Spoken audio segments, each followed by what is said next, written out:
Vì bị bạn học tung tin đồn nhảm nhí, Hoa Khôi lớp đã treo cổ tự vẫn, nhưng kẻ tung tin lại chẳng mảy may quan tâm. Tự vẫn thì chứng minh được trong sạch sao nổi. Tôi thấy cậu ta chỉ là đang chột dạ thôi. Thế nhưng 1 tháng sau, lớp tớ lại có một học sinh chuyển đến. Một cô bạn xinh hơn cả Hoa Khôi trước đây, thu hút ánh nhìn của cả đám con trai trong lớp. Nhưng tớ lại để ý thấy, cổ cô ấy có vết hằn giống hệt Hoa Khôi khi qua đời. Ngày đầu tiên học sinh chuyển trường đến, đã bị bạn cùng bàn của tớ cùng mấy anh em của bố cậu ta rủ đi quán bar chơi. Trong phòng bao, họ quậy tưng bừng luôn. Lúc này tớ muốn lại gần, để xem kỹ hơn vết hằn trên cổ cô bạn chuyển trường. Nhưng bị bố bạn cùng bàn đạp một phát, đúng là đồ tham lam mơ tưởng hão huyền. Kêu mày đến đây để canh gác thôi. Mà mày dám né nhìn con gái hả? Tớ vội vàng bảo là không dám. Nhưng vẫn bị bố cậu ta ném ra ngoài cửa. Tớ đành ở cửa phòng bao, lắng nghe tiếng cười rộn ràng bên trong. Nhưng chẳng bao lâu, tiếng cười của cô bạn chuyển trường biến thành tiếng khóc la. Mấy người định làm gì vậy? Họ lại bắt đầu trò cũ rồi. Y như những gì từng làm với Hoa Khôi trước đây. Tớ thấy đau lòng lắm, nhưng chẳng thể ngăn cản gì. Thế rồi một lúc sau, cô bạn chuyển trường lại bước ra một mình. Quần áo bị xé rách, trên người đầy vết bầm, nhưng khuôn mặt lại chẳng chút buồn bã. Cô ấy chỉ thẳng vào đồng phục của tớ. Cho tớ mượn một chút nhé. Tớ không thể ra đường kiểu này được. Tớ ngơ ngác đưa đồng phục qua. Bố họ đâu rồi? Cô bạn chuyển trường bảo họ chơi mệt quá, ngủ hết rồi. Rồi cô ấy bất ngờ hỏi tớ tên là Liễu Như Yên. Cậu tên gì vậy? Im lặng, tớ không nhịn được, nhắc Liễu Như Yên. Bố họ nhà giàu lắm, còn quen biết mấy người giang hồ nữa. Cậu cẩn thận chút nha. Liễu Như Yên nghe xong thì cười, đưa tớ một cái vòng cổ. Tớ không lấy đồ của cậu miễn phí đâu. Cái này cậu cầm chơi nhé. Từ giờ trở đi, dù có chuyện gì xảy ra, đừng tháo nó ra, biết chưa? Tớ chẳng hiểu ý cô ấy là gì, nhưng vẫn gật đầu ngây ngô. Hôm sau đến trường, bố bạn cùng bàn thấy vòng cổ trên cổ tớ, giật phát luôn. Nhưng nhìn vài lần thì thất vọng, tưởng là đồ xịn gì chứ. Thứ này vứt ngoài đường cũng chẳng ai thèm nhặt. Nói xong, ông ta ném vòng cổ cho đàn em Triệu Đông. Triệu Đông cười đều với tớ. Con Vượng Tài nhà tao đang thiếu thẻ chó. Tao thấy cái này hợp lắm. Vượng Tài là con chó Ngao Tây Tạng của Triệu Đông, to đùng mà hung dữ, nên dù trong lòng tớ trăm lần không muốn, cũng chẳng dám mở miệng. Kết quả tối hôm đó, Triệu Đông mất mạng. Đêm cậu ta ngủ, Vượng Tài lẻn vào phòng, dùng móng vuốt đâm vào chân cậu ta. Điều kỳ lạ nhất là bố mẹ Triệu Đông ngủ ngay phòng bên, mà chẳng nghe thấy tiếng động nào. Khi nghe tin này, tớ vô thức nhìn sang Liễu Như Yên. Cô ấy đang ăn kem. Kem trắng nhỏ xuống váy, đột nhiên biến thành màu đỏ như máu. Nhưng dường như chỉ mình tớ thấy cảnh kỳ lạ này. Mấy bạn nam khác chỉ nghĩ Liễu Như Yên đang thu hút họ. Nhìn mà thèm thuồng luôn. Tớ lập tức thấy có gì đó sai sai. Dù Liễu Như Yên có xinh hơn người thường, cũng không đến mức vậy chứ. Suy nghĩ mãi đến khi tan học, tớ vẫn không hiểu nổi. Cho đến khi về nhà trên đường, một ông ăn mày bất ngờ nhảy ra. Bạn nhỏ, người cậu đầy âm khí thế này mà còn dám đi đường tối hả? Không sợ bị ngư đầu mã diện bắt hồn đi sao? Tớ giật mình hoảng hốt. Đại sư Kỳ ông là có ma muốn hại cháu à? Có vài hồn ma mới oán khí chưa tan, sẽ tặng đồ vật thân thiết của mình cho người sống, để người sống thay họ bị bắt hồn. Tớ lập tức nhớ đến Triệu Đông bị cướp vòng cổ rồi chết thảm. Thế là kể hết chuyện của Liễu Như Yên cho ông ăn mày. Ông thở dài một cái. Sắc đẹp là con dao hai lưỡi, dính phải ma nữ, càng là dao đâm sâu vào xương. Cậu với đám bạn cùng lớp, chắc chẳng ai thoát nổi đâu. Tớ sợ quá, vội cầu xin ông ăn mày. Cháu chưa làm chuyện xấu bao giờ, đại sư cứu cháu với. Ông ăn mày đánh đưa tớ một hạt đậu xanh. Cậu mang cái này theo, chừng nào hạt đậu còn xanh, con ma nữ kia sẽ không làm gì được cậu. Nhưng nếu nó chuyển đỏ, ông ăn mày đột nhiên nhìn tớ, thì cậu tự kết thúc đi, để đỡ khổ hơn.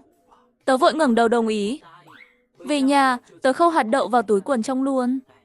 Hôm sau đi học, tớ phát hiện trường lại có người mất mạng.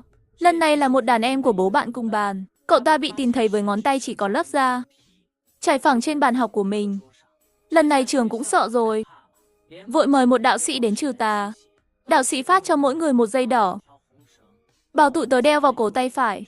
Kết quả vừa đeo dây đỏ lên, tớ ngã lăn ra đất. Xem ra đây chính là thứ vật gây loạn rồi. Đưa nó lên núi sau trường chôn đi. Tớ muốn nói tớ không phải vật, nhưng chẳng thốt nổi một lời. Chỉ có thể bị họ khiêng như khiêng heo lên núi sau trường. Trên núi đã đào sẵn một cái hố sâu. Đạo sĩ bảo họ dựng tớ đứng vào đó, rồi tự tay lấp 13 xô đất xuống. Ông ta dặn mọi người, con vật này phải ở trong hố 7 ngày. 7 ngày sau sẽ tan thành mây khói. Tớ nghe mà tuyệt vọng luôn, nhưng một lúc sau, miệng hố thỏ ra một khuôn mặt trắng bệch. Là ông đạo sĩ, nhưng mặt ông ta phẳng lì kỳ lạ, như một tờ giấy vậy. Đang nghi ngờ có phải ảo giác không, thì mặt đạo sĩ bất ngờ nổ tung, nước hôi trào ra ào ào, còn lẫn cả đám côn trùng. Tớ sợ quá, ngất luôn. Khi tỉnh lại, tớ thấy mình nằm dưới đất. Ông ăn mày cho tớ hạt đậu bên cạnh. Ông kể rằng, tối qua ta không yên tâm, đã đến tìm ban giám hiệu trường cậu, muốn hóa giải chuyện này. Nhưng trường cậu coi thường ta, mời một đạo sĩ khác đến. Nhưng sao ông đạo sĩ đó lại bảo cháu là vật vậy? Ông ăn mày cười nhạt. Không phải ông ta nghĩ cậu là vật, mà muốn dùng cậu làm vật hiến tế cho ma nữ. Ông ăn mày bảo tớ, ông đạo sĩ đó đánh không lại ma nữ, nên định hiến cậu để xoa dịu nó. Dù ông ta đã bị trời phạt rồi, nhưng cậu vẫn bị ma nữ cuốn lấy. Chắc không sống quá 7 ngày đâu. Tớ sợ đến phát khóc. Cứu cháu với.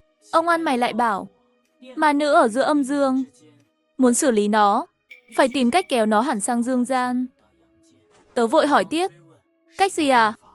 Rút lá bài ma. Rút lá bài ma là gì? Là tụ họp kẻ thù của ma nữ lại, cho họ vừa rút bài poker, vừa kể lại những chuyện xấu từng làm với ma nữ.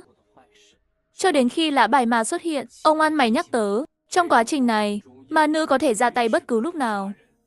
Cậu chắc chắn muốn làm không? Nhưng tớ chẳng còn lựa chọn, đành phải đánh cược một phen, còn làm sao để bố họ hợp tác? Tớ đã có kế hoạch rồi. Hôm đó, bố họ vẫn đang say sưa trong phòng bar ở quán bar. Lúc này tớ bước vào, họ ngẩn người hết. Bố bạn cùng bàn hoảng loạn, ai thả nó ra vậy? Mau gọi cho ông đạo sĩ kia đi. Tớ liền ném xác ông đạo sĩ qua. Chẳng ai cứu nổi các người đâu. Muốn sống thì nghe tớ. Trước cú sốc này, bố họ đành chịu thua. Tớ bảo họ lần lượt lên rút bài. Người rút bài phải kể một chuyện xấu từng làm với Trần Yên. Trần Yên á? Đúng rồi, chính là cô bạn bị các người tung tin đồn nhảm, khiến cô ấy phải tự vẫn đấy. Nói xong, tớ đá bố bạn cùng bàn một cái. Bắt đầu từ ông đi, ông già. Bố cậu ta sợ đến phát khóc. Tao từng bảo với người khác, thấy Trần Yên làm chuyện xấu ngoài kia, nhưng thật ra tao bịa hết. Nhiệt độ trong phòng giảm xuống hẳn, như có thứ gì đó vừa bước vào. Nhưng bố cậu ta chỉ rút được lá vua, không phải lá bài ma. Thế là tớ đành bảo những người còn lại tiếp tục rút và kể. Tao lén chụp ảnh Trần Yên, đăng lên mấy trang web nhỏ. Tao in số điện thoại của Trần Yên lên danh thiếp. Tao từng lén theo Trần Yên vào nhà vệ sinh. Đến khi mọi người kể xong một lượt, phòng lạnh buốt như hầm băng, nhưng vẫn chẳng ai rút được lá bài ma. Lúc này Liễu Như Yên nhắc tớ, cậu chưa rút bài đấy. Tớ chưa từng bắt nạt Trần Yên, nhưng Liễu Như Yên chẳng quan tâm, chỉ tiếp tục hối tớ. Đến lượt cậu rút bài đi, im lặng. Tớ đành nghiến răng rút một lá. Khoảnh khắc lá bài được rút ra, tớ cứng đờ người ngay tức khắc. Liễu Như Yên nhìn sang hỏi tớ, sao vậy, cậu không dám nhìn lá bài à? Thấy tớ không phản ứng, bố bạn cùng bàn nhân cơ hội đẩy ngã tớ. Thứ vật gì chứ? Xử lý xong thì chẳng còn gì đâu. Mấy đứa kia, qua đây giữ chặt nó cho tao, nhưng chẳng ai đáp lại.